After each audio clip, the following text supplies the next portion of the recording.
7월 3일 월요일 KNN 뉴스입니다. 거제 영아 살해 사건 수사 속보입니다. 아이를 살해한 부모가 시신을 야산이 아닌 하천에 버렸다고 자백하면서 경찰은 하천 수색에 나설 계획입니다. 한편 부산 경남 미신고 아동 16건에 대한 수사도 시작됩니다. 김민욱 기자가 보도합니다. 영아를 살해한 부모는 아이를 야산이 아닌 하천에 버렸다고 진술을 번복했습니다. 경찰 수색 작업도 변경이 불가피합니다. 경찰 관계자는 이미 유기한 시간이 많이 지났기 때문에 장비 등을 보강해 수색할 계획이라고 밝혔습니다. 경찰은 유기 장소로 지목된 하천이 바다와 연결돼 해경에도 수색을 요청했습니다. 영아 살해 혐의를 받고 있는 아이 엄마는 앞서 3명의 아이를 더 낳았던 것으로 확인됐습니다. 경찰은 첫째와 셋째는 입양 보냈고 2012년에 태어난 둘째 아이는 친정에 맡겼다는 진술은 사실인 것으로 확인했습니다. 경남의 미신고 아동 조사 대상은 모두 118명입니다. 이 가운데 거제 영아 살해 사건을 제외한 나머지 8건에 대해서도 경남도가 수사 의뢰한 상태입니다. 가정방문이나 확인을 통해서 모든 아동들의 소재와 안전을 확인토록 그렇게 하겠습니다. 부산시는 조사 대상 94명 가운데 8건에 대해 수사를 의뢰했습니다. 수사 의뢰 대상은 보호자와 연락이 되지 않거나 베이비박스 유기 등의 내용입니다. 전국적으로 9명의 영아 사망이 확인된 가운데 추가 사망 여부에 대한 경찰 수사에 관심이 쏠리고 있습니다. KNN 김민욱입니다. 지난해 고유가와 고수온으로 힘든 시기를 겪었던 멸치잡이 선단이 올해 첫 출항에 나섰습니다. 올해는 작황이 회복될 것으로 예상되지만 일본 오염수 방류라는 또 다른 위기가 찾아왔습니다. 황보람 기자입니다. 남해바다 한가운데 수십 척의 배들이 몰려 있습니다. 석 달 동안의 금어기가 풀린 뒤 멸치잡이에 나선 어선들입니다. 배 2척이 양쪽에서 내렸던 그물을 함께 들어올립니다. 은색 빛깔을 뽐내는 멸치들이 그물 가득 올라옵니다. 지금 너울이 심해서 더 가까이 다가갈 수가 없는데 제 뒤로 보이는 배들이 한 개의 멸치잡이 선단입니다. 보통 한 개 선단은 대여섯 척으로 구성되는데 남해안에는 이 같은 선단이 37개가 있습니다. 지난해에는 면세유 가격 폭등과 고수온 현상이 겹치면서 멸치잡이 선단들이 조업을 포기하는 경우가 속출했습니다. 하지만 올해는 유가가 안정세에 접어들고 멸치 어장도 평소보다 빠르게 형성되면서 작황 회복이 기대됩니다. 최근 조업이 좋지 않아 어떤 걱정하는 부분이 많아졌지만은 또 이번에는 더 좋은 어항을 기대하고 있는 상황입니다. 문제는 일본 후쿠시마 원전 오염수 방류입니다. 오염수 방류가 눈앞으로 다가오면서 수산물 안전에 대한 우려가 커지고 있습니다. 멸치 위판장에는 전에 없던 방사능 검사기까지 등장하며 안전성 검증에 힘을 쏟고 있습니다. 안전한 수산물이기 때문에 믿고 드셔도 된다는 걸 이야기할 거고, 그래서 저희들은 시식회 등을 통해 가지고 안전하다는 걸 직접 보여드릴 예정입니다. 하지만 여전히 수산물 안전성에 대한 소비자들의 걱정이 큰 만큼 수산업계를 위한 정부 차원의 대책이 필요해 보입니다. KNN 황보람입니다. 부산의 야간 핫플레이스로 불리는 밀락 수변공원이 이번 달부터 금주구역으로 지정됐습니다. 수만 명의 관광객들이 돗자리를 깔고 술을 즐기던 모습은 온데간데 없어졌는데요. 하지만 회센터 등 인근 상권에 발길이 뚝 끊기면서 상인들의 반발이 극심해지고 있습니다. 최한솔 기자가 취재했습니다. 지난 1일 저녁 부산 밀락 수변공원 앞 회센터 거리입니다. 횟집 상인들과 구청 단속 직원들이 뒤엉켜 있습니다. 고성이 오가고 몸싸움도 벌어지면서 경찰이 제지에 나섭니다.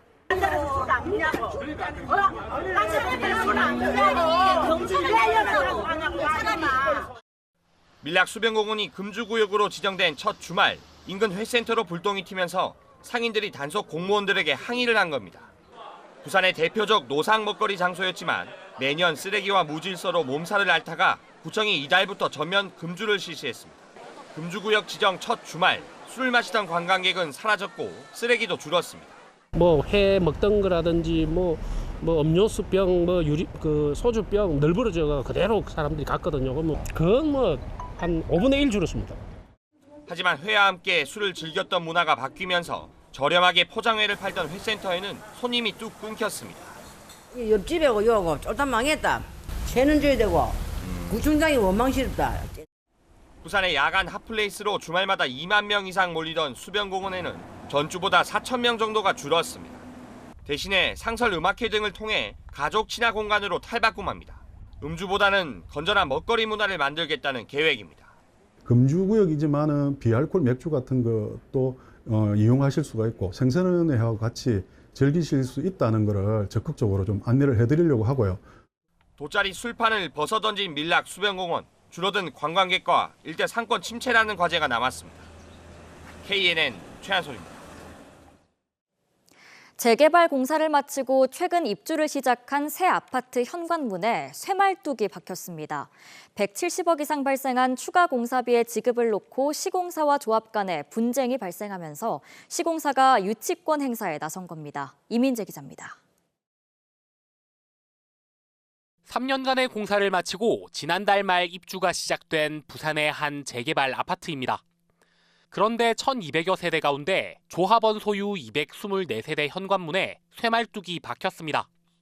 시공사와 조합이 추가 공사비 170여억 원을 놓고 갈등을 빚으면서 시공사가 조합원 입주를 막은 겁니다. 보시는 것처럼 아파트 곳곳에는 시공사에서 내건 유치권 행사 현수막이 걸려 있습니다. 아파트 입구에는 용역 직원들이 버티고서 조합원들의 출입을 통제하고 있습니다.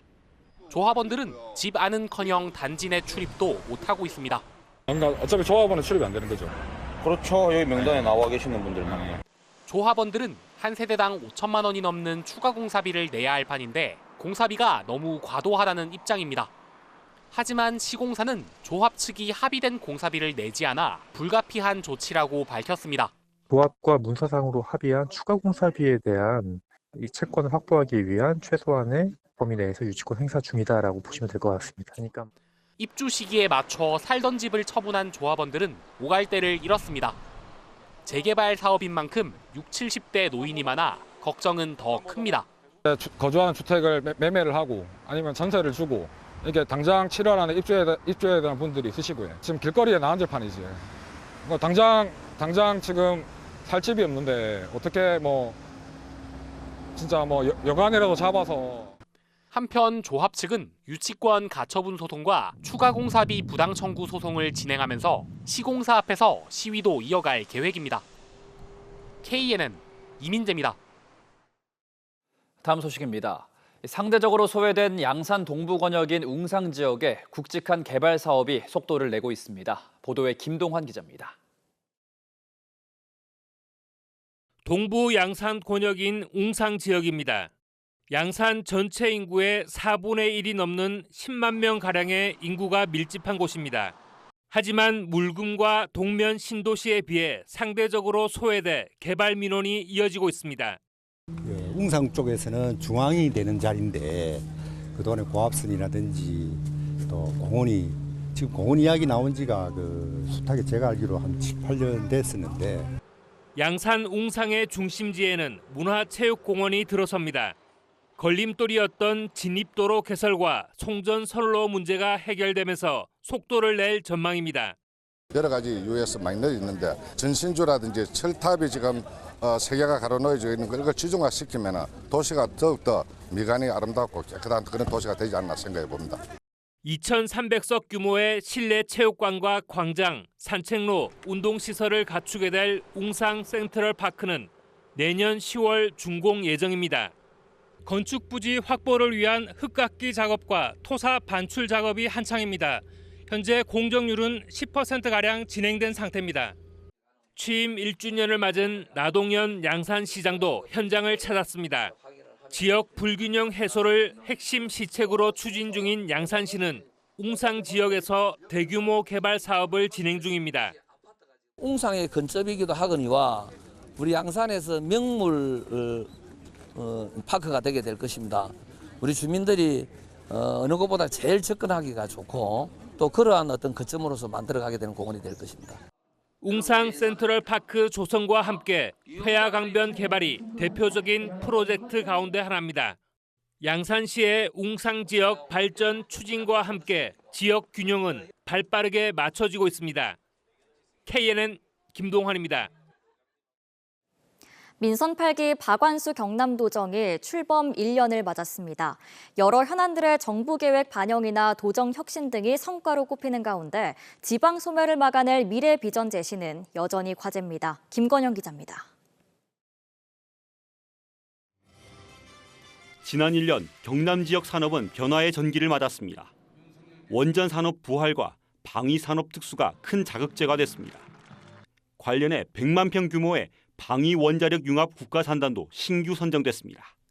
우주항공청 사천 설립 확정도 성과입니다. 개발 제한 구역 규제 개선이나 남해안 관광벨트 사업 등의 국가 계획 반영도 이뤄냈습니다. 투자 유치 실적도 크게 증가했습니다. 경남도가 꼽은 과간수 도정 1년의 성과들입니다. 박 지사는 변화를 통해 미래 제도약의 발판을 마련했다고 자평했습니다. 지역 경제가 달라졌고 산업이 달라졌고 중앙정부의 경남도를 보는 시각이 달라졌고 많은 부분이 달라졌다고 저는 생각합니다.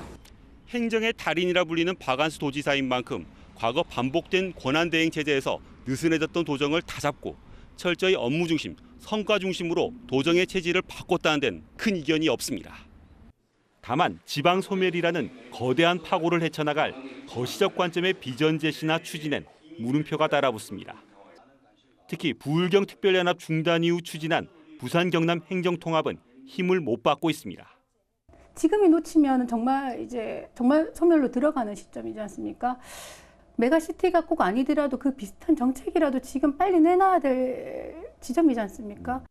여기에다 일부 출자 출연 기관장이나 정무직 인사에서 드러난 인재풀의 한계도 과제로 지적됩니다. KNN 김건영입니다.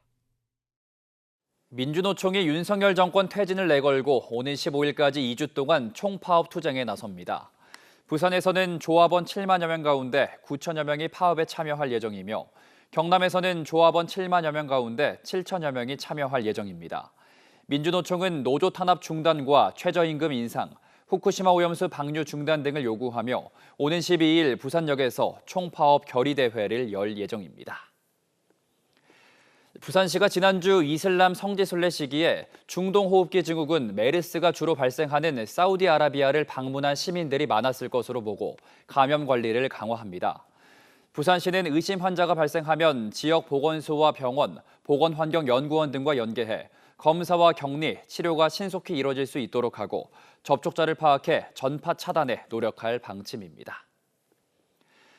경남에서 가장 규모가 큰 창원 성원토월 그랜드 아파트가 안전진단 용역을 통과하면서 리모델링이 본격 추진됩니다. 현재 최고 25층 아파트 42개 동에 6,252가구인 성원토월 그랜드 아파트는 리모델링 뒤 1개 동이 늘고 7,136가구로 늘어날 전망입니다. 성원토월 그랜드 아파트는 지난해 10월 포스코 ENC와 현대건설 등의 컨소시엄이 시공자로 선정됐습니다. 부산국제영화제 혁신위원회가 7명으로 구성됩니다. 혁신위 준비위원회는 부산국제영화제 이사 1명, 부산시 1명, 부산과 서울영화인 각각 2명, 시민단체 1명 등 모두 7명으로 혁신위원회 인원 구성과 분배를 확정지었습니다. 준비위는 영화계와 시민단체로부터 추천을 받아 다음 회의에서 구체적인 혁신위 인원 구성과 의제 설정을 마무리 지을 계획입니다.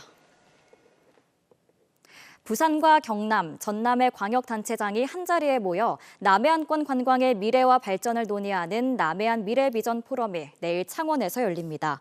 이번 포럼에서는 남해안 관광의 미래 비전에 대한 새 단체장의 발표와 토론이 이어집니다.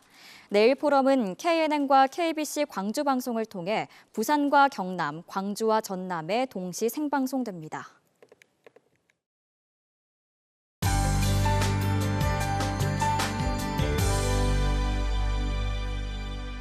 장맛비가 쉬어가면서 푹푹 쪘던 하루였습니다. 부산, 경남 대부분 지역에 내려졌던 폭염특보는 내일 장맛비 소식과 함께 해제가 됐습니다. 모레 낮까지 예상 강수량은 부산, 경남 대부분 지역이 최고 60mm, 경남 남해안 지역의 많은 곳은 최고 100mm 정도입니다.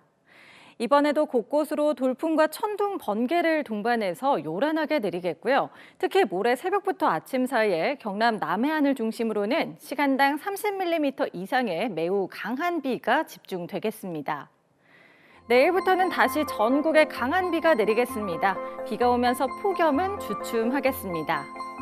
내일 아침 기온은 오늘과 비슷하겠습니다. 낮 기온은 오늘보다 1도에서 7도 정도 낮겠는데요. 낮 최고 창원은 28도, 거제는 26도, 밀양과 창녕은 29도가 예상됩니다. 부산도 낮 최고 26도, 양산은 29도로 평년 기온을 살짝 밑돌겠습니다. 남해안은 만주 일대 해수면의 높이가 높겠습니다. 저지대 침수와 해안가 안전사고에 유의하시기 바랍니다. 모레 낮에 비가 그치면 다시 기온이 오르면서 폭염이 찾아오겠고요. 금요일에서 토요일 사이에는 또 한 차례 비 소식이 들어 있습니다. 날씨였습니다.